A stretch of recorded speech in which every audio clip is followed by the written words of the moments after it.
In Brittany we follow, the girls in red and white. We are mighty England, and we are dynamite. Allez, allez, allez. Allez, allez, allez. Dynamite, eh? Boom.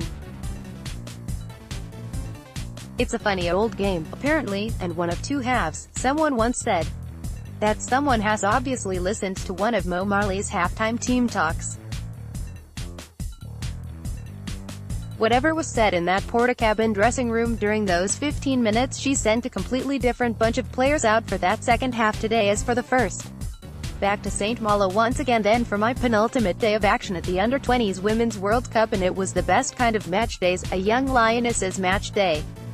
A quick check into what would be my final hotel of the trip, on the seafront, don't you know, very nice indeed, before the now familiar walk down to Stade Marvel for the afternoon's entertainment. Having been on the standing side of the ground for the last two games, I'd opted for the main stand this time, assuming this would be where most of the England fans would be, but to my disappointment on entering the ground I saw a full touchline of England flags on the opposite side to me. No movement about within the stadium, of course, not even from seating to the cheaper standing area, but luckily I found a group of England fans tucked away at the back of the stand, also lamenting the fact we'd be in two separate groups for today's game. At least I thought I had. I was stopped by a steward demanding to see my ticket as I started to climb the stairs to my fellow fans. Apparently I was climbing the wrong staircase, so was pushed, literally, towards the next one along, which I duly climbed and walked along an empty road to where I was heading initially. Back to what I was saying about overzealous stewarding the other day. Wonder what the French is for jobs worth. Warm-ups done, teams in, teams out, national anthem belted out, pre-match huddle, off we go. Unfortunately it wasn't just the different venue and drizzly weather that felt a world away from 7 days ago in Dynamite against North Korea. The performance just wasn't there and we went in 1-0 down. Not just that, but with the Mexican fan songs from the other end of the stand ringing in our ears. In my head I'd like to think that Mo did a Mike Bassett at halftime, not the expletive-laden rant, but just stood there and said over again, "We are better than the Mexicans." In truth it was probably nothing like that, but what she actually said is definitely one for the Derby Uni folks to ask in their next media time at training. Marley, you're the one. Having watched that first 45 minutes I decided it was time for an overpriced and I'm fairly sure non-alcoholic beer. As the players came out for the second half, Georgia Allen turned to us and lifted her arms. It was time to.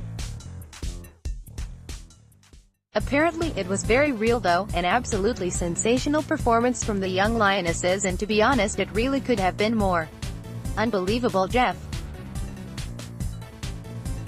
It was hard not to feel sorry for the Mexicans as they walked off, many in tears, at full time, but equally it was impossible not to get completely caught up in the euphoria of what England had just done.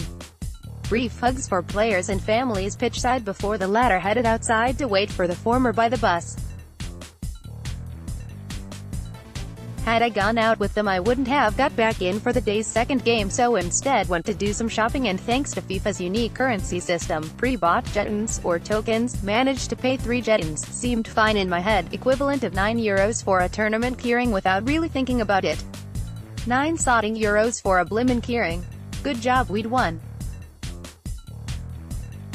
Given it was a sellout and the stadium was filling up fast with French fans, I took my actual seat for the day's second game, which luckily was on the back row, meaning I had a great view of the celebrations happening outside the ground with the players and families by the team bus.